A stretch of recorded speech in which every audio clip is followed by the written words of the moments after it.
যানবাহন চালাবে মোটরসাইকেল চালক থেকে সমস্ত চালকদের উদ্দেশ্যে বলা হচ্ছে এই রাস্তা দিয়ে বন্যপ্রাণীরা যাতায়াত করে, তাই 40 কিলোমিটার ঊর্ধ্বে গাড়ি চালানোর চেষ্টা করবেন না। যে কোনো মুহূর্তে দুর্ঘটনা ঘটে যেতে পারে, তাই নিজে সাবধান থাকুন, অন্যকেও সাবধান করুন। বন্যপ্রাণী রক্ষার জন্য যৌথভাবে পথে নামল পরিবেশপ্রেমীর 15টি সংগঠন।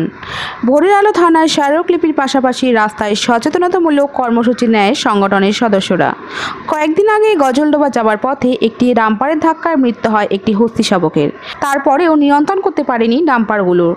ঘাতক ডাম্পার ও চালককে গ্রেপ্তার করতে হবে, রাস্তায় ডাম্পার নিয়ন্ত্রণে আনতে হবে। বন্যপ্রাণী রক্ষার জন্য গজলডোবায় রাস্তায় স্পিড ব্রেকার বসাতে হবে। আরও কিছু দাবি নিয়ে রবিবার পরিবেশপ্রেমীর 15টি সংগঠন মিলে ভোরের আলো থানায় ডেপুটেশন দেন ভোরের আলো থানার ওসি মৃন্ময় ঘোষের হাতে। ডেপুটেশন জমা করার পর শিলিগুড়ির গজলডোবা রাস্তায় যে সকল গাড়ি চলাচল করছে সেই গাড়িগুলোতে গতি নিয়ন্ত্রণ আনার জন্য স্টিকার লাগিয়ে সচেতন করা হয় গাড়ির চালকদের।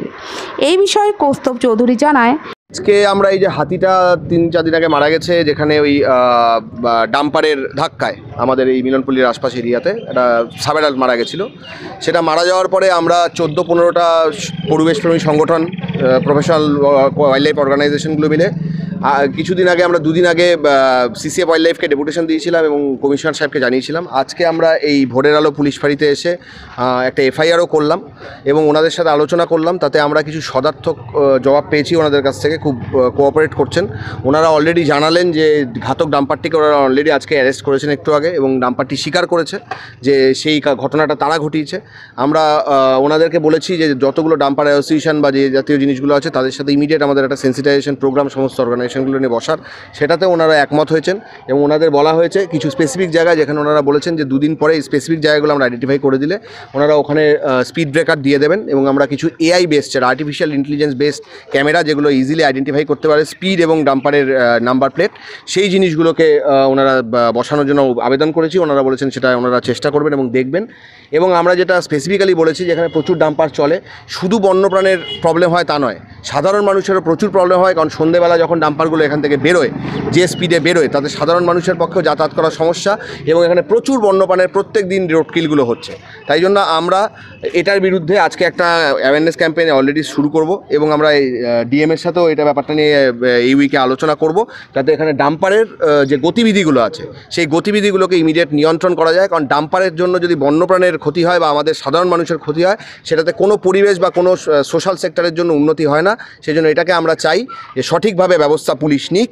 পুলিশ আমাদের আশ্বাস দিয়েছে, অলরেডি অ্যারেস্ট করেছে। তাই জন্য আজকে আমরা ওনাদের সাধুবাদ জানাচ্ছি, এবং আমরা আমাদের কর্মসূচিকে আজকে সেন্সিটাইজেশন অ্যাওয়ারনেস করে আমরা আমাদের কর্মসূচিকে আগামী দিনে ঘোষণা করব।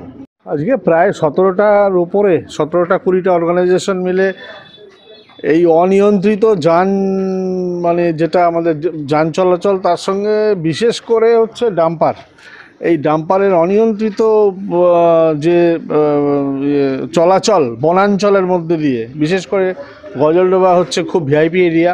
এখানে প্রচুর জন্তু জানোয়ার লোকে দেখতেও আসে এবং হঠাৎ করে তারা বেরিয়েও আসে।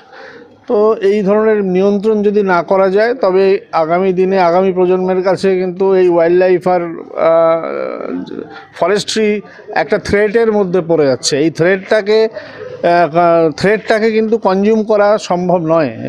এই এলাকায় যারা আমরা সহ সাধারণ মানুষ যারা আছে, এই 17টা অর্গানাইজেশনই তো সব না, এর সঙ্গে আরও যারা সাধারণ মানুষ যুক্ত, প্রত্যেককে এটার উপরে প্রতিবাদ রাখা উচিত যে আগামী দিনে যাতে এই নিয়ন্ত্রণটা রাখা যায়, ডাম্পারের নিয়ন্ত্রণ বিশেষ করে। কারণ heavy reckless driving leads to this entire death of wildlife.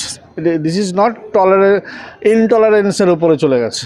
এটা টলারেন্সের মধ্যে নেই, এটা সবাই জানে, আমরাও জানি, পুলিশ ডিপার্টমেন্ট জানে, প্রশাসন জানে, মানে সবাই কিন্তু খুব মানে বিয়ার করতে পারছে না। এটাকে আনবিয়ারেবল কন্ডিশন থেকে রিলিজ করাতে গেলে, কমপ্লিট ট্রমাটাকে রিলিজ করতে গেলে এটাকে সবাই মিলে এগিয়ে আসতে হবে। যার জন্যই প্রথমে তো একটা এফআইআর করা হচ্ছে আজকে।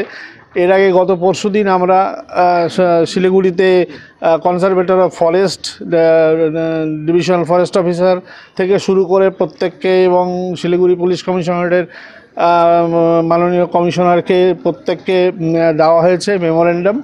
আজকে এটা দেওয়া হচ্ছে এবং সকলে মিলে আমরা চাইছি একটা সিম্বলিক প্রতিবাদ। এটা তো কোনো পলিটিক্যাল প্রোগ্রাম নয়, এটা একটা বিভিন্ন স্বেচ্ছাসেবী সংগঠনগুলো চাচ্ছে যে এই ধরনের অকারেন্স বন্ধ হোক, এই ধরনের ওয়াইল্ড লাইফগুলো বাঁচুক, আগামী দিনে বনাঞ্চল বাঁচুক। আপনার প্ল্যাকার্ডে দেখতে পাচ্ছেন, এর বাইরে কিছু না। তো সেই রকমভাবেই একটা সিম্বলিক করা হয়েছে যে যাতে পুলিশ সহযোগিতা করে এবং আগামী দিনে যে কোনো ধরনের reckless driving, not only this dumper তো অ্যাকচুয়ালি একদম ডেথ থ্রেট, সেটার থেকে রিলিজ করতে গিয়ে অনেকগুলো কিছু এখানে হয়, রেকলেস ড্রাইভিং হয়। তাতেই সেটাই আলোচনা চলছে এবং আশা করি আলোচনা ফলপ্রসূ হচ্ছে এবং আমরা প্রত্যেকেই এটা পেছনে আমরা লেগে আছি এবং আগামী দিনে কোনোভাবেই এটা বরদাস্ত করা হবে না। দোষীদের অবিলম্বে গ্রেপ্তার করতে হবে এবং বন্যপ্রাণ রক্ষা করতে হবে, এটারই আজকে উদ্দেশ্য।